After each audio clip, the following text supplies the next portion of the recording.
টেক্সটের ভিতরে যদি আপনার এক্সট্রা স্পেস থাকে তাহলে সেইগুলোকে রিমুভ করার জন্য যে টুলটা ইউজ করা হয় সেটা হলো ট্রিম টুল। ট্রিম টুলের মাধ্যমে আপনি এক্সট্রা স্পেসগুলো আপনি রিমুভ করতে পারবেন। এখানে দেখেন যে এটা এই টেক্সটের ভিতরে আমি যদি ডবল ক্লিক করি তাহলে দেখেন যে এটা ব্লিঙ্ক হচ্ছে কোথায়, অথবা আমি যদি এখানে যাই দেখেন যে এখানে ব্লিঙ্ক হচ্ছে কোথায়। তার মানে এখানে দেখেন যে দুইটা স্পেস এখানে আছে। অথবা এটার ভিতরে আমি যদি যাই তাহলে দেখেন যে এটার ভিতরে স্পেস আমার একটা দরকার, সেখানে দুইটা আছে। তো সে যেটা করে যে এক্সট্রা স্পেসগুলো সে ডিলিট করে দেবে যদি মানে অ্যাটলিস্ট একটা স্পেসের জায়গায় যদি দুইটা স্পেস থাকে সেগুলোকে সে ডিলিট করবে।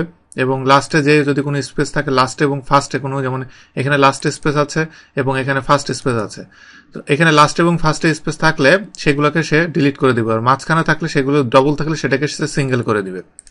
তো এটা হলো ট্রিমের কাজ। তো আমি যদি ট্রিম টুলটা এনেবল করি, করার পরে আমি এখানে টেক্সটটা আমি এখানে দিচ্ছি।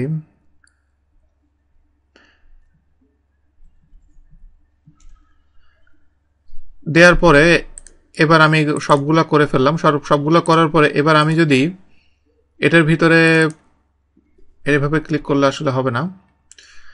এখন এখানে দেখেন যেখানে এক্সট্রা স্পেস সবগুলো এখান থেকে চলে গেছে। তো এখন আমি যেটা করব, পুরাটা ধরে আমি কপি করব। কপি এবং পেস্ট করার ক্ষেত্রে আমি আপনাদের একটা শর্টকাট আমি আপনাদেরকে বলে দিই।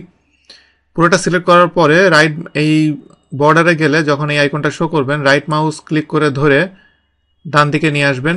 এটার উপরে আপনি পেস্ট করতে চান, এখানে ছেড়ে দিবেন। দেওয়ার পরে দেখেন এখানে আইকন শো করবে। তো এখানে আপনি দিবেন copy hair as values only.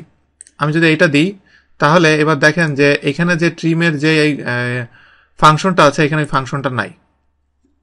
তো এবার আমি এটাকে যদি ডিলিট করে দিই, দেওয়ার পরে এবার দেখেন প্রথমটাই লাস্টে যে স্পেস ছিল আমি জাস্ট ডবল ক্লিক যদি করি তাহলে দেখেন যে ব্লিঙ্কটা কোথায় দিচ্ছে, ডবল স্পেসটা এখানে নাই। এবং সবগুলার সামনে এবং পিছনে কোনোটাই নাই, এবং মাঝখানে যেগুলো ছিল সেগুলো ডবল স্পেস যেগুলো ছিল সেগুলোকে সে সিঙ্গেল স্পেস করে দিয়েছে। এটাই হলো ট্রিমের মেন কাজ। তো এভাবে আপনি এক্সট্রা যে স্পেসগুলো থাকে এইভাবে আপনি রিমুভ করে দিতে পারবেন।